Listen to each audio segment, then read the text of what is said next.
Welcome to the Sauce and Gravy channel. This is Johnny Mac. This week, I'm going to walk you through 5 simple steps to help you make the perfect brown gravy. One that's made from scratch, using real ingredients, and is loaded with flavor. The first step is to make drippings. So you might be wondering, how do you make drippings? Well, an easy way to do it is to bake something in the oven. For this demonstration, I'm going to keep it simple and roast a chicken. A baking tray or a cast iron skillet can be used, however, I like to use this Le Creuset brazier and an Instant Pot trivet. This baking dish is great because it can be used to bake the chicken and create the gravy. One less dish to clean. Using the trivet helps roast the chicken and create a lot of drippings. If you don't have a trivet, the chicken, it can always be propped up on vegetables like carrots, celery, or potatoes. Season both sides of the chicken with the herbs and spices of your choice. I threw on some black pepper, some onion powder, garlic powder, and ground thyme. To evenly cook both sides, and because the chicken is very small and easy to work with, you can cook the back side facing up first. Halfway through the process, you can flip the bird and then cook the remainder of the time with the breast facing up. Foil can be used to cover larger birds like a turkey, and it can be removed with about 30 minutes left of cooking time. Step 1 of the gravy making process, making the drippings, can be done with a wide variety of proteins. If it can be baked in the oven like a roast beef or roast pork or a turkey, you can harvest its drippings.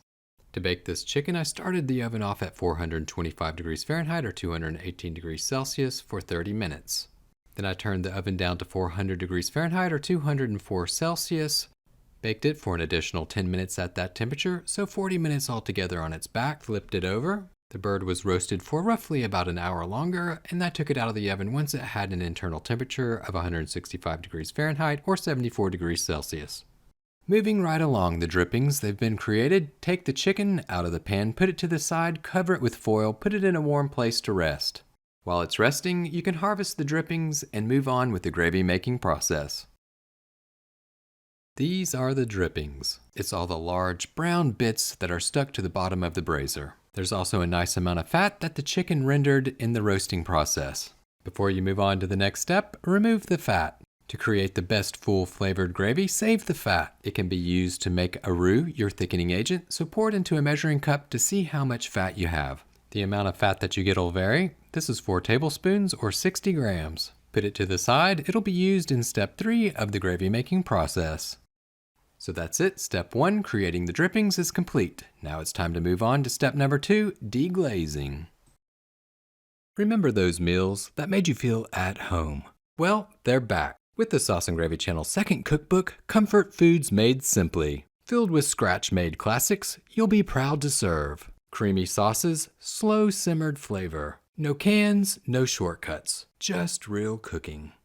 Step-by-step recipes, real ingredients, and QR codes to transport you to free video tutorials to help guide you. Cook with confidence, share with love. These are the meals they'll never forget. See the link in the video's comment and description section to order now.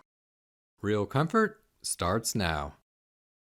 So what is deglazing? It's whenever you add a liquid to the pan. This process will help release all of those bits and pieces of drippings up off the bottom of the pan. For this recipe, I added 1/4 cup or 63 milliliters of sherry. It's also a good idea to use a flat bottom spatula to scrape the sides and bottom of the pan to help release those drippings. For the deglazing process, any type of liquid or combination of liquids can be used. It just really depends on personal preference and taste. Water, wine, vinegar, brandies like cognac or Calvados, beers, ciders, stock, they'll all work. Generally, you can deglaze the pan off heat. However, if you have any stubborn drippings that just won't come up off the bottom of the pan, you can always turn the heat to low. That'll help release them. Sometimes you get big chunks of drippings that just won't disintegrate into the liquid.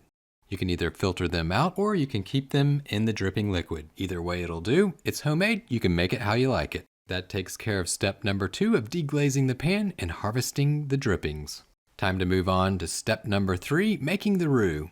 This is what's going to make the gravy thick, and it can also add additional flavor. Let me show you how. So first off, what is a roux? It's a mixture of flour and fat. The amount of fat and flour that you use depends on how thick you want the gravy to be. For your convenience, I'll add to the description the ratios of fat and flour per 1 cup to make a thin, medium, and thick sauce. Any fat will work, like an unsalted butter or a neutral oil, but if you want an extremely delicious, flavorful gravy, use the fat that the chicken rendered. For this recipe, I'm making 3 cups of gravy, so I'll need 8 tablespoons or 120 grams of fat. So I added 4 tablespoons or 60 grams of the chicken fat and 4 tablespoons or 60 grams of bacon grease. Turn your burner up to medium heat and melt any solid fats. Once the fats are melted, add 8 tablespoons or 64 grams of all-purpose wheat flour. Whisk the flour into the fat. Once it's all well combined, it should look like wet sand. If it's too dry and lumpy, you can always add more fat, and if it's too thin, you can always drop in more flour. Cook the roux over low to medium temperature for 5 to 8 minutes. Once you smell a warm, nutty smell coming off the roux, you're ready to move on to the next step in the process. Step 4 is adding your stock to the roux. To create the best, rich, tasty brown gravy, use a homemade stock. I'll put a link in the description of this video showing you how you can make a homemade brown stock and save it. Each of these frozen pucks of brown stock are 3/4 of a cup or 188 milliliters. So in total, this will be 3 cups or 750 milliliters of brown stock. The stock will need to be ready before you start making the gravy, so it's a good idea to start melting it down whenever you have 10 to 15 minutes roasting time left on the chicken. If you don't have homemade brown stock, store-bought will do. I would suggest using half beef and half chicken. Once the stock is melted down, put it to the side and it's ready for step 4 of the process. Round up your dripping liquid and pour it into the stock. At this point in the process, you can whisk your stock into the roux over low to medium heat. And here's a quick tip for you to have a lump-free sauce every time. Pour a cool or room temperature stock into a hot roux or vice versa, a hot stock into a cool roux, and it'll be lump-free every single time. Frequently whisk and watch the temperature of the pan. You don't want it too hot, and it should come together and thicken up rather quickly. Whenever it does start to get thick, turn down the heat, keep whisking, and let it simmer for roughly about a minute. That takes care of step number 4, adding a deep flavored stock to the roux. It's time now for step number 5, the final step, adding the final flavors to the gravy.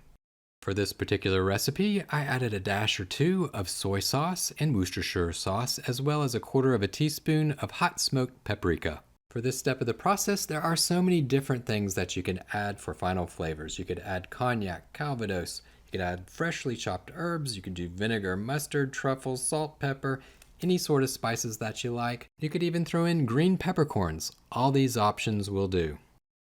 Combine the final flavorings into the gravy over low heat. Taste the gravy, see if you need to adjust the seasoning. You can always add additional final flavors or add a touch of salt and pepper.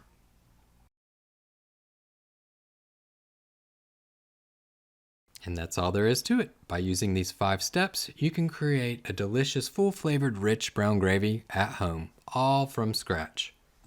Thank you so much for watching the Sauce and Gravy channel. If you found this recipe helpful, be sure to hit that like button. And hey, you know what? If you found it helpful, share it with your friends. They might find it useful too. Thanks again for watching, and remember, it's just you, me, and the sauces. Till next Saturday, keep whisking, y'all.